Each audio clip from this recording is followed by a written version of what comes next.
Assalamualaikum warahmatullahi wabarakatuh. Berikut 5 sahabat Nabi yang sukses dalam berbisnis.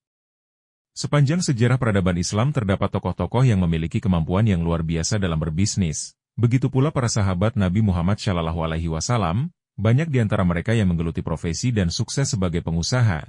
Hal itu bukan tanpa dasar. Pasalnya Rasulullah SAW juga seorang pedagang yang sukses. Tak heran jika para sahabat mengikuti jejaknya, hingga menjadi pengusaha yang sukses pada zamannya. Berikut 5 sahabat Nabi yang sukses dalam berbisnis. 1. Abdurrahman bin Auf. Abdurrahman bin Auf merupakan salah seorang sahabat Nabi yang memiliki kemampuan mumpuni dalam berbisnis, dan terkenal sebagai miliarder yang sukses dalam merintis dan membangun bisnis. Dengan bisnis di bidang pakaian, makanan, hingga properti, Abdurrahman bin Auf memiliki aset yang sangat luar biasa. Abdurrahman bin Auf dilahirkan pada tahun 580 Masehi atau tepatnya 10 tahun setelah kelahiran Nabi Muhammad SAW. Ia merupakan salah seorang sahabat Nabi Muhammad SAW dan menjadi satu dari 8 orang pertama, as-sabiqunal awwalun, yang menerima akidah Islam. Tepatnya 2 hari setelah Abu Bakar menerima akidah Islam, tidak banyak yang tahu bahwa Abdurrahman bin Auf juga merupakan salah satu sahabat Nabi Muhammad SAW yang terkenal sebagai miliarder karena kesuksesannya dalam berbisnis. Dia merintis bisnis dari nol hingga akhirnya memiliki kekayaan yang sangat luar biasa. Dalam Perang Tabuk, Abdurrahman bin Auf menyumbangkan hartanya sebanyak 4.000 dirham, 500 kuda perang, dan 1.500 unta. Abdurrahman bin Auf juga menyantuni para veteran Perang Badar yang masih hidup pada masa itu dengan santunan sebesar 400 dinar, atau sekitar 480 juta rupiah per orang. Dengan jumlah veteran tidak kurang dari 100 orang. Selain itu, Abdurrahman bin Auf juga pernah menjual tanah dengan harga 40.000 dinar, sekitar 43 miliar rupiah, yang kemudian dibagikan kepada Bani Juhra, istri-istri Nabi Muhammad SAW, anak yatim, dan fakir miskin. Abdurrahman bin Auf juga pernah menyumbangkan 700 ekor unta yang membawa barang keperluan dan diberikan kepada penduduk Madinah. Sahabat Muslim, berikut beberapa kunci kesuksesan yang dilakukan Abdurrahman bin Auf dalam berbisnis. Pertama, jeli membaca keinginan pasar. Dilansir dari jurnal UIN Ar-Raniri, bahwa saat Abdurrahman bin Auf hijrah ke Madinah bersama Rasulullah SAW, Rasulullah SAW mempersaudarakan dia dengan seorang konglomerat Madinah bernama Sa'id bin Rabi. Saking kayanya Sa'id bin Rabi, dia berniat memberikan setengah kekayaannya dan juga menceraikan salah satu istrinya untuk diberikan kepada Abdurrahman bin Auf. Alih-alih menerimanya, Abdurrahman bin Auf justru meminta Sa'id bin Rabi untuk menunjukkan letak pasar yang ada di Madinah. Sesampainya di pasar, Abdurrahman bin Auf melakukan sedikit riset untuk bisa mengembangkan bisnisnya sendiri. Satu hal yang dia pelajari dari riset tersebut adalah harga sewa lahan di pasar begitu tinggi.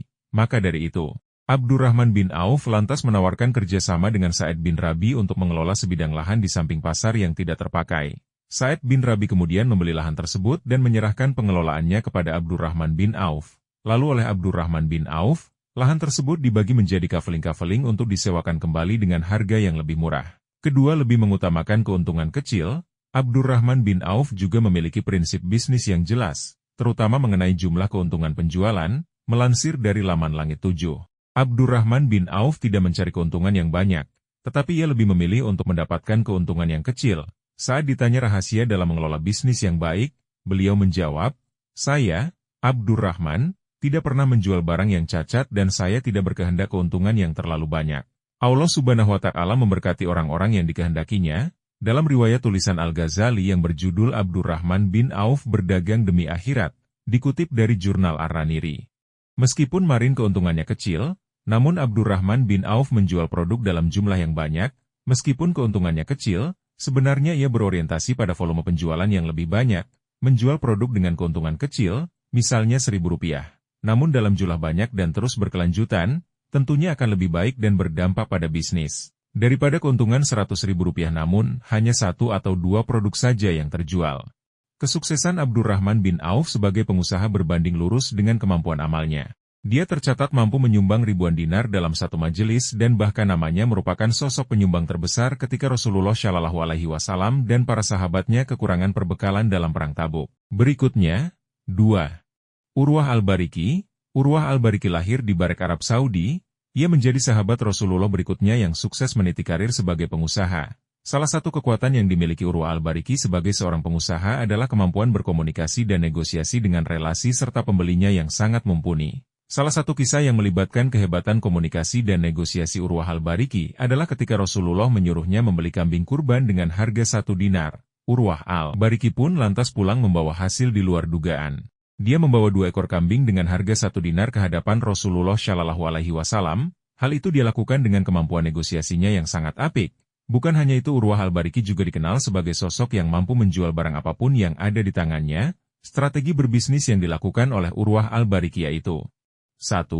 Memiliki kemampuan untuk meyakinkan orang lain. 2. Memiliki banyak relasi dan kenalan sehingga dapat mempermudah untuk mengembangkan bisnisnya. 3. Mengulas dan memahami sisi menarik dan unggul dari sebuah produk. Berikutnya, 3. Abu Bakar Ash-Shiddiq. Sahabat Nabi berikutnya yang menjadi pengusaha sukses adalah Abu Bakar Ash-Shiddiq, sosok yang menjadi pemimpin umat Islam setelah meninggalnya Rasulullah Shallallahu Alaihi Wasallam. Abu Bakar Ash-Shiddiq lahir di Mekah pada tahun 573 Masehi. Beliau berasal dari keluarga Quraisy dan merupakan sahabat Nabi Muhammad Shallallahu Alaihi Wasallam yang paling dekat. Sebelum memeluk agama Islam, Abu Bakar dikenal sebagai seorang pedagang yang sukses dan terkenal di Mekah. Pada usia 30 tahun Abu Bakar memeluk agama Islam.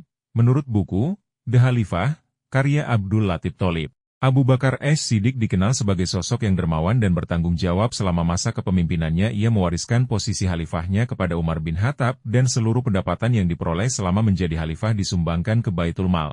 Ia dikenal sebagai seorang pengusaha yang jujur, adil, berwawasan luas dan dermawan. Karir bisnis Abu Bakar dimulai ketika ia memasuki masa remaja dengan berdagang ke Basra dengan modal 40 dirham. Sejak saat itu dia bekerja keras untuk meraih kesuksesan dan meniagakan harta yang dimilikinya di jalan Allah Subhanahu wa Ta'ala. Sesuai namanya yakni Shiddiq yang berarti jujur.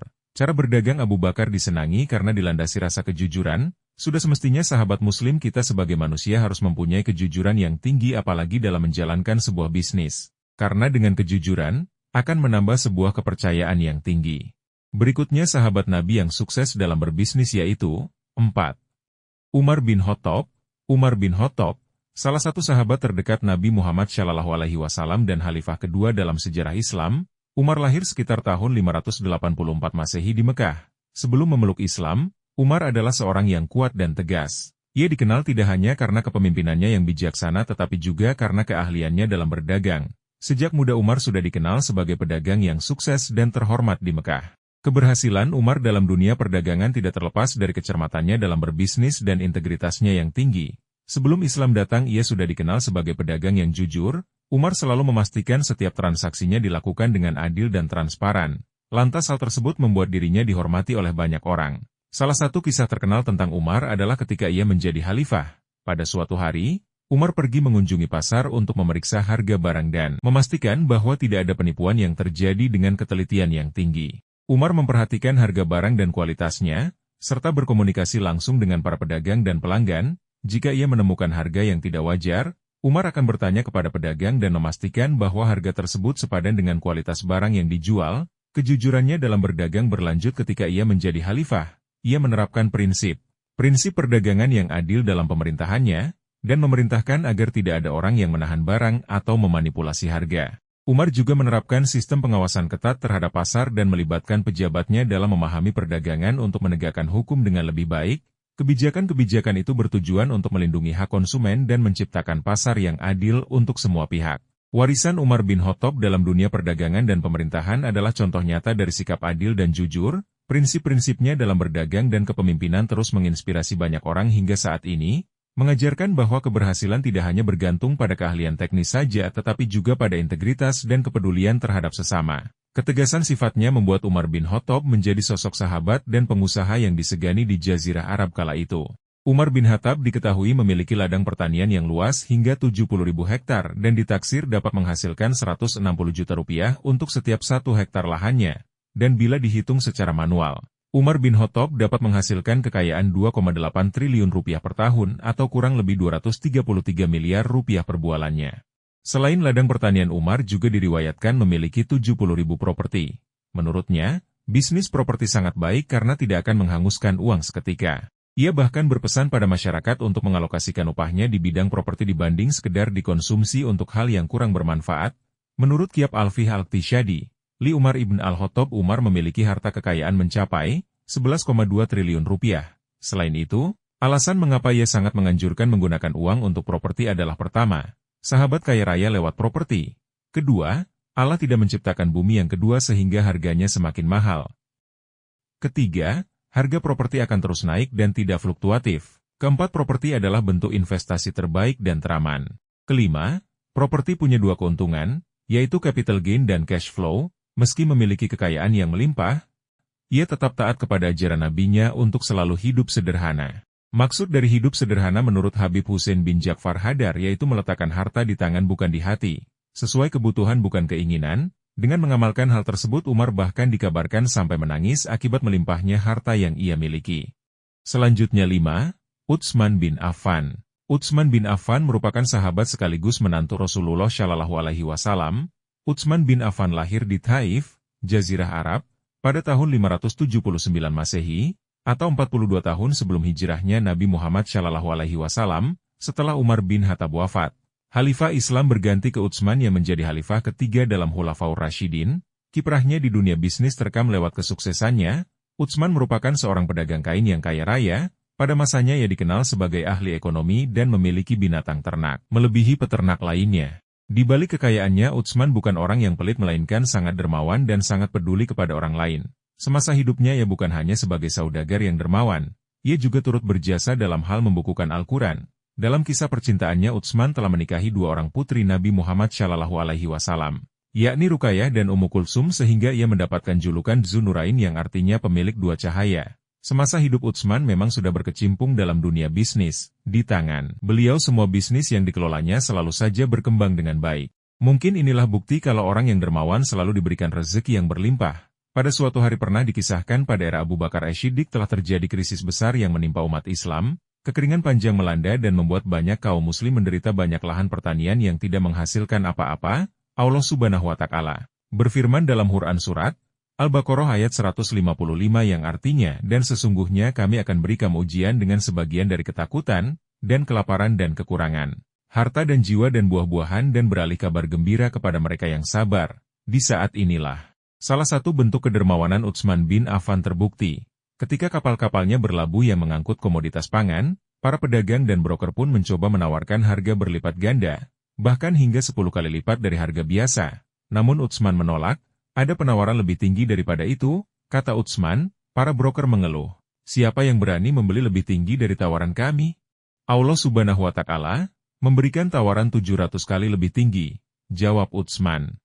Sebagai seorang saudagar kain yang kaya dan juga dermawan, kekayaan yang dia miliki tak hanya dihabiskan untuk menafkahi keluarganya melainkan juga bagi pembangunan umat dan kemasyhuran Islam.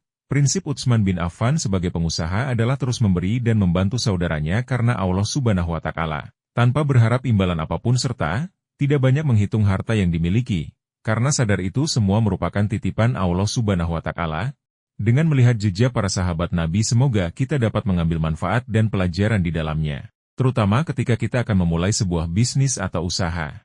Apa salahnya kita menjadikan jejak para sahabat untuk dijadikan referensi agar bisnis atau usaha kita sesuai dengan ajaran agama dan diridhai oleh Allah Subhanahu wa Ta'ala. Terima kasih dan semoga bermanfaat.